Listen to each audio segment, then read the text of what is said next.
అడవుల గుండెల్లో ప్రతి నీడలోనూ ప్రమాదం దాగివున్న చోట ఓ వేటగాడు, ఓ భక్తుడు, ఓ లెజెండ్ పుట్టించింది. అతనే తిన్ననుడు. సింహంలా ధైర్యవంతుడు, గట్టి ఒళ్ళుగల వీరుడు. ఆయుధమే అతని జీవితం. కాని త్వరలో అతని చేతులు మరొకటి అర్పించబోయాయి, మరింత గొప్పదాన్ని. ఒకరోజు వేటలో భాగంగా తిన్ననుడు ఓ ప్రాచీన ఆలయాన్ని కనుగొన్నాడు.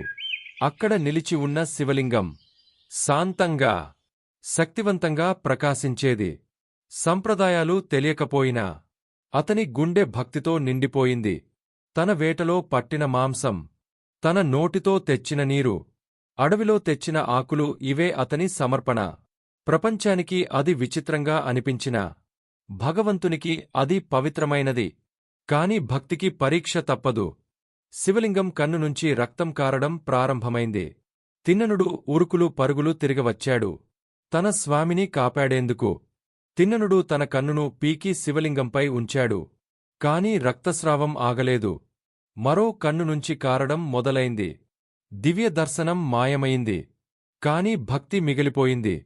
తన ప్రపంచాన్ని కోల్పోయినా తిన్ననుడు తన రెండో కన్నును త్యజించేందుకు సిద్ధమయ్యాడు. కాని అదే సమయంలో శివుడు ప్రత్యక్షమయ్యాడు. ఆగు నా బాలకా, శివుడు పలికాడు. నీ భక్తి అపారమైనది.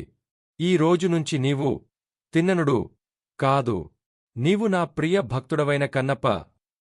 కన్నప్ప కథ భక్తి, త్యాగం, ప్రేమ అనే మంత్రాలతో నిత్యం జ్ఞాపకంగా నిలిచే కథ. నిజమైన భక్తికి నియమాలు లేవు. ఉండేది ఒక పవిత్రమైన మనస్సు మాత్రమే. భక్తికి శిఖరం కన్నప్ప.